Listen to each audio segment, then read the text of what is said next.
오늘은 우리 주님께서 우리에게 주시는 말씀 디모데후서 4장 3절로 5절의 말씀을 본문으로 해서 진리의 파수꾼이라는 제목으로 말씀을 전하려고 합니다.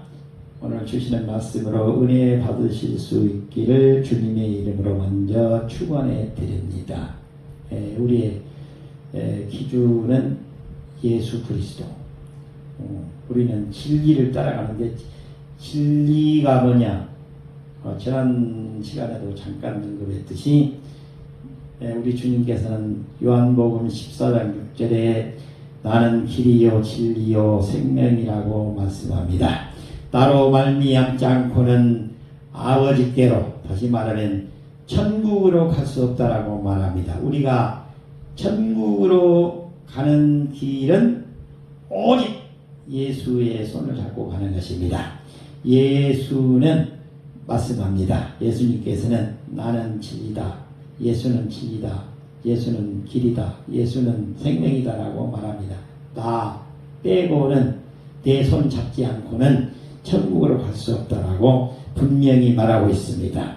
그러면 오늘날 우리들이 살아가는 이 세상은 지금 기준이 흔들리고 있습니다. 무엇이 진짜인지 무엇이 가짜인지 분별하기 어려운 시대를 살아가고 있습니다. 수많은 정보의 홍수 속에서 다 옳다라고 말하고 있습니다. 그 선별하는 것이 어렵습니다. 우리는 이것저것 따질 일이 없습니다. 그거 세상 사람들이 이것도 보고 저것도 보고 하겠지만 우리 예수를 믿는 우리 성도님들은 우리의 기준이 예수입니다. 예수 그리스도입니다. 예수 그리스도가 진리입니다. 진리의 파수꾼이 되어야 된다는 것입니다. 예수를 증거하고 예수를 주장하고 나는 예수로 살고 죽는다라고 하는 예수의 파수꾼, 여기 진리의 파수꾼이라는 거예요. 오늘 제목이 진리의 파수꾼인데 모두가 예수의 파수꾼 예수 그리스도의 증거자가 되실 수 있기를 주님의 이름으로 축복해 드립니다. 오늘 주시는 말씀으로 은혜 받기를 간절히 바라면서 첫 번째입니다. 성도는 바른 교훈을 받고 살아야 된다라고 말씀하고 있습니다. 3절을 읽어주시기 바랍니다. 때가 이르리니 사람이 바른 교훈을 받지 아니하며 귀가 가려워서 자기의 사욕을 따를 스승을 많이 두고. 지금 때가 어느 때냐? 막 교훈이 흔들리고 있다는 거예요. 올바른 기준이 지금 없다는 거예요. 그런데 우리 그리스도를 믿는 사람들에게는 이미 기준이 주어져 있습니다. 우리의 중심이 뭐냐?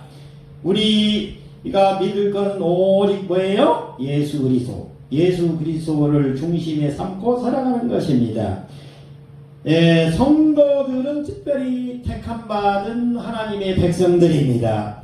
하나님의 진리의 말씀을 통해서 영적인 분별력을 가지고 이 세상을 선도하면서 살아가야 되는 것입니다. 우리나라만 보더라도 그렇습니다. 지금 우리나라를 선도하고 있는 대다수의 분들이 다 예수를 잘 믿는 분들입니다. 우리 사업가들을 아마 거의 분석을 해보면은 한 80~90%는 장로님들이거나 집사님들이실 것입니다. 전라도에서도 마찬가지입니다. 전라도에서 가장 큰 기업체들 쭉 만나면 다 장로님들이에요. 다 집사님들입니다. 그분들이 막 세상을 선도하고 있는 것입니다. 교회에서 봉사를 합니다. 이 지역을 살릴 뿐만 아니라 그분들이 세계에 나가가지고 큰 얘기를 하고 있는 것입니다. 제가 지난번에 잠깐 언급했듯이 이원택 도지사 이번에 당선된 분의 큰 누나는 인도에 가가지고 선교사를 30년을 하고 있는데 20년 동안에 1년에 15개씩 교회를 세웠습니다. 그 교회 세워진 교회마다 학교가 있습니다. 거기에 전문학교가 있습니다. 기술학교가 있습니다. 그 안에서 인도를 선도할 수 있는 지식인들을 배출하고 있는 것입니다. 그래서 그 사람들이 다 손을 지켜들고 한국을 스승의 나라로 추앙하고 있는 것입니다. 우리에게 저 좋은 선교사님을 보내주셔가지고 우리에게 이렇게 좋은 교회도 세우시고 우리에게 좋은 학교도 세우시고 이렇게 우리한테 직업 기술을 가르쳐가지고 밖에 나가지고 큰 일을 하면서 살 수 있도록 우리를 만들어주신 정말로 한국에서 오신 그 선교사님은 참 훌륭합니다. 근데 그 선교사님을 보내는 분이 누구냐? 예수 그리스도라는 거예요. 우리 하나님이라는 것입니다. 하나님의 손을 잡은 사람이 세계를 선도하는 것입니다. 이 지역에서 우물쭈물하고 있는 것이 아니고 세계를 돌아다니면서 세계 경영을 하는 것입니다. 어떤 사람은 그곳에서 교회를 세우고 학교를 세우고 지역사회를 세웁니다. 병원을 섬기는 것입니다. 자기 문을 교회 병원문을 닫아놓고 봉사활동을 위해서 나가서 한 달이고 두 달이고 그 어려운 지역에 가서 그 사람들을 치료해주고 그렇게 하는 것입니다. 위대하지 않습니까? 자기 병원을 다른 의사님들한테 맡겨놓고 또 아니면은 병원문을 잠시 쉬고 나가가지고 그 어려운 지역에 나가서 어려운 사람들, 죽어가는 사람들을 살려내는 역할을 하는 것입니다. 우리 예수를 믿는 사람들은 세상을 선도하는 사람입니다. 좋은 세상을 만들기를 하고 있는 것입니다. 바로 우리는 이 때가 어떤 때냐? 참으로 어려운 가짜 시대라는 것을 아시고 바른 교훈을 쫓아 살아가는 삶을 살아야 될 줄 믿습니다. 바로 그래서 우리 앞에 뭐가 좋다 이렇게 하면서 우리 앞에 나타나서 스승질하는 사람들, 선생질하는 사람들을 주의해야 된다라고 말하고 있는 것입니다. 그렇지 않습니까? 3절에 보니까 때가 이르니 사람이 바른 교훈을 받지 아니하고 귀가 가리워서 자기 사역을 따를 스승을 많이 두고 가짜 스승들이 많다는 거예요. 가짜 스승을 따라가면 안 된다는 거예요.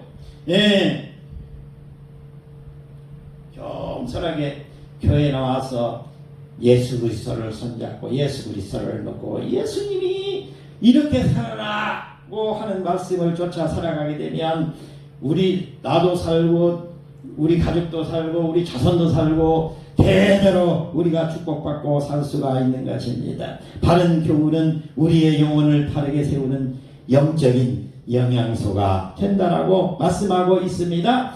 디모데 후서에 보시면은 다음과 3장 16절에서 17절에 보면은 모든 성경은 하나님의 감동으로 된 것으로 교훈과 책망과 바르게 함과 의로 교육하기에 유익하니 이는 하나님의 사람으로 온전하게 하며 모든 선한 일을 행할 능력을 갖추게 하려 함이라. 그래서 집에서 가끔 시간 내셔서라도 성경책을 이렇게 보십시오. 그리고 그 성경 속에는 정말 여러분들이 하늘로 올라갈 수 있는 멋진 길을 제시하고 있습니다. 이 세상을 멋지게 살 수 있는 길을 제시하고 있습니다. 우리 예수의 손을 잡고 우리 주님을 증거하면서 멋지게 살아가시는 성도님들이 되실 수 있기를 주님의 이름으로 축복해 드립니다. 이렇게 바른 교훈을 받고 살아가는 자세가 중요하다는 것입니다. 바른 교훈을 다시 말하면 우리 주님께서 주신 말씀을 또 성경을 통해서 주시는 말씀을 통해서 영적 분별력을 얻어서 바로 우리에게 바로 세상으로부터 공격이 오는 미혹을 우리는 물리칠 수가 있다는 것입니다. 에베소서 4장 14절의 말씀입니다. 우리가 이제부터 어린아이가 되지 아니하며 사람의 속임수와 간사한 유혹에 빠져 온갖 교훈의 풍조에 밀려 요동치 않게 하려 합니다. 이게 요동치가 않아야 돼요. 세상이 막 어떻게 지금 거꾸로 뒤집힌다라고 하더라도 중심이 딱 영적인 뿌리가 깊이 박혀 있는 사람은 흔들리지 않습니다. 누가 뭐라고 해도 꼼짝 않습니다. 우리 중심에 예수 그리스도를 믿고 있는 사람이 그런 것입니다. 우리 주님을 온전하게 믿고 멋지게 세상을 선도하면서 이 흔들리는 세상 속에서 영적인 뿌리를 깊이 내리고 하늘로 천상으로 올라가는 멋진 성도님들이 되시기를 소원합니다. 우리 주님이 그 길을 인도해 주실 것입니다. 유명한 외과 의사인 A 박사는 어느 날 큰 병을 진단받고 수술을 받아야만 했습니다. 수술을 앞둔 그는 극심한 통증에 시달렸고 병원 직원들에게 진통제를 놓아달라고 요구했습니다. 하지만 그의 동료 의사는 진통제 대신에 수술실로 향하는 메시지를 들었습니다. 진통제는 당장의 고통만 먹게 할 뿐 썩어가는 환부를 치료할 수가 없었기 때문입니다. 수술은 매우 고통스럽고 아팠지만 그 메시지를 통해서 A 박사님은 생명을 건질 수 있었습니다. 우리의 영적 생활도 이와 같습니다. 디모데후서 4장 3절의 말씀처럼 현대의 많은 성도들은 고통스럽고 찔림이 있는 바른 교훈을 거부합니다. 듣기 좋은 말만을 듣는 경향이 있습니다. 영적인 삶을 살아가는데 필요한 우리 주님이 주시는 말씀과 교훈을 들어야 될 줄 믿습니다. 바로 그것이 바로 우리에게 세상으로부터 공격해 온 그 환부에 박혀 있는 그 모든 도래될 부분들을 우리 주님의 그 귀한 말씀으로 깨끗하게 도려낼 수가 있는 것입니다. 그리고 바른 삶을 살아갈 수 있다라고 말씀하고 있는 것입니다. 바른 교훈을 마음에 새기고 끝까지 믿음을 지키면서 살아가야 될 줄 믿습니다. 디모데전서 4장 16절에 보면 내가 내 자신과 가르침을 살펴 이 일을 계속하라. 이것을 행함으로 내 자신과 내게 듣는 자를 구원하리라. 우리 주님이 주신 말씀으로 우리 세상 속에서 흔들리고 있는 사람들을 우리가 구원할 수 있을 줄 믿습니다. 두 번째입니다. 두 번째는 성도는 진리를 쫓아 살아가야 된다라고 말하고 있습니다. 성도는 진리를 쫓아 살아야 된다라고 말합니다. 4절입니다. 4절 읽어주시기 바랍니다. 또 그 귀를 진리에서 돌이켜 허탄한 이야기를 따르리라. 허탄한 이야기를 따라가면 안 된다는 거예요. 가짜 스승이 나타났습니다. 가짜 선생이 나타났습니다. 이렇게 하면 막 돈을 겁나게 벌 수 있다. 멋지게 살 수 있다. 좋은 차를 타고 세계를 막 돌아다니며 살 수 있다. 현혹되면 안 된다는 거예요. 쫄딱 망합니다. 그렇게 해서는 안 된다는 것입니다. 예수를 잘 믿고 사는 사람이 종국에는 승리합니다. 이 세상을 참 멋쟁이로 살았다. 나는 일찍이 예수를 만나서 예수를 믿고 교회에서 생활하고 예수님 말씀대로 살았는데 한 세상 참 멋지게 살았다. 되돌아보니까 내 인생이 헛된 삶이 아니었네. 의로운 삶이었네. 보람 있는 삶이었네. 더불어 사는 삶이었네. 내가 그래도 같이 나누면서 인생을 살아보려고 노력한 삶이었네. 그리고 그 정도 인생을 되돌아볼 수 있어야 된다고 봅니다. 허탄한 진리를 따라서 허탄한 이야기를 들으면 안 된다는 거예요. 진리를 붙잡아야 된다는 것입니다. 성도는 진리를 붙잡아야 된다. 진리가 뭐라는 건 아시죠? 진리는 예수입니다. 예수를 붙잡고 살아야 된다. 예수를 붙잡고 살면 예수 그리스도가 내 인생을 인도하여 주십니다. 우리 주님께서 나의 인생을 멋지게 인도해 주실 것입니다. 허탄한 이야기를 버리고 오직 진리의 말씀에 귀를 기울이면서 살아갈 수 있도록 해야 된다. 디모데전서 4장 7절의 말씀입니다. 망령되고 허탄한 신화를 버리고 경건에 이르도록 네 자신을 연단하라. 인내하고 참고 견디고 절제하고 그리고 마음의 충성. 충성은 충성, 온유, 절제 그러잖아요. 성령의 열매 9가지 중에 충성, 온유, 절제. 예. 충성이라는 게 뭐냐면 내 중심에 마음 한가운데 누가 뭐라 그래도 예수 그리스도가 꼭 잘해갖고 있어야 해요. 충심이에요. 이게 그것이 충심이라고요. 예. 충성. 충심, 충성. 예. 방탕하고 망령되고 허탄한 신화를 버리고 경건에 이르도록 내 자신을 연단하라. 예, 우리 주님의 말씀을 듣고 살아가는 삶이 경건에 이르도록 연단하는 삶이 되는 줄 믿습니다. 예, 요한복음 8장 31절로 32절의 말씀입니다. 그러므로 예수께서 자기를 믿은 유대인들에게 이르시되 너희가 내 말에 거하면 참으로 내 제자가 되고 진리를 알지니 진리가 너희를 자유롭게 하리라. 진리를 알지니 진리가 너희를 자유롭게 하리라. 예, 서울에 우리나라 명문대학 중에 명문대학이 서울의 그 대학의 정문에 딱 써 있는 거예요. 진리를 알지니 진리가 너희를 자유롭게 하리라. 진리가 뭐예요? 예수. 예수를 알지니 예수가 너희를 자유롭게 하리라. 이 세계를 돌아다니면서 거기 4년간 아니 이제 석사기 박사기가 아니면 뭐 6년 9년 막 이렇게 다닌 사람들이 세계를 돌아다니면서 세계 경영을 하는 위대한 사람들이 막 나오는 거예요. 예.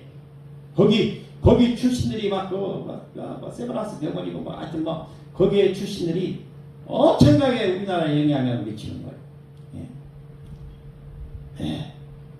진리를 따라가는 삶을 살아야 되는 것입니다. 우리 주님께서 우리 인생을 책임져 주십니다. 영적인 미혹과 죄의 종로릇에서 우리를 자유롭게 만들어주시는 분이 누구냐? 예수입니다. 그래서 진리를 따라가야 되는 겁니다. 진리는 우리를 자유롭게 만들어 주십니다. 영국의 한 유명한 보석 감정사에게 어떤 집안 대대로 내려오는 커다란 다이아몬드 반지를 가져와 감정을 의뢰했습니다.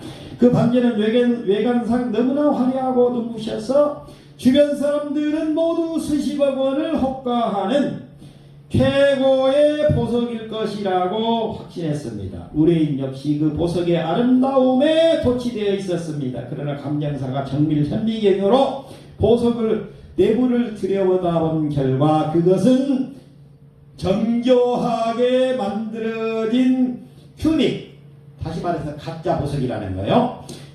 큐빅에 불과했습니다. 겉모습은 진짜보다 더 빛나 보였지만 본질은 아무런 가치가 없는 모조품이었던 것입니다.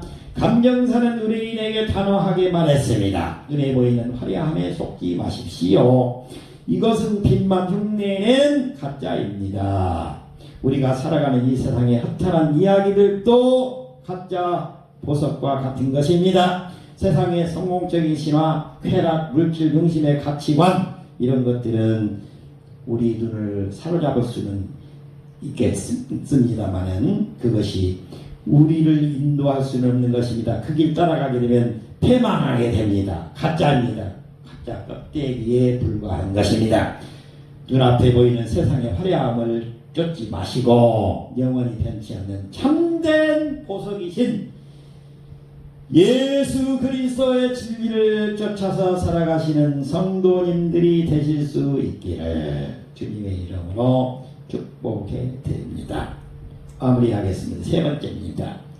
세 번째는 성도는 전도인의 직무를 다해야 됩니다. 성도는 전도인의 직무를 다해야 된다라고 말씀하시고 있습니다. 5절을 읽어주시기 바랍니다. 그러나 너는 모든 일에 신중하여 고난을 받으며 전도자의 일을 하며 내 직무를 다하라. 네. 그래서 세상의 그 가짜 물결에 휩쓸리지 마시고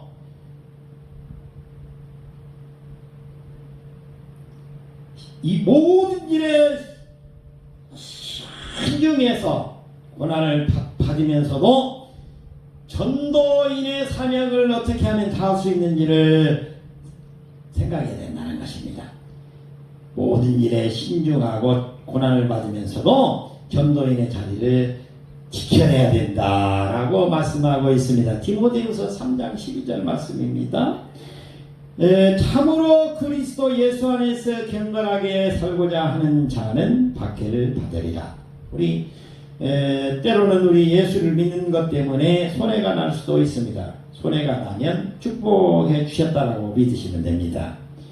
우리 주님은 우리에게 손해를 끼치지 않으십니다. 손해 난 것 몇백 배 우리 주님께서는 더 축복해 주십니다. 주님 일하다가 손해 났다, 피해 났다, 어려움 당했다. 우리 주님이 나를 축복해 주시는구나. 그렇게 믿으십시오. 바로 하늘의 축복의 보따리가 내려올 것입니다. 우리 주님은 주님을 위해서 일하는 우리 성도들의 노고를 지나치지 않습니다. 내가 우리 주님이 일하면서 흘린 눈물을 우리 주님은 마다하지 않습니다. 그래서 우리 시편에도 말씀하고 있습니다. 우리 주님은 우리 천국에 가면 우리의 눈물 그 병을 보신다고요. 눈물병 얼마나 저 성도가 눈물병 얼마나 채워가지고 왔는지 한번 가져봐라 이렇게 시킨다고요. 그래서 눈물병을 갖고 온다고요.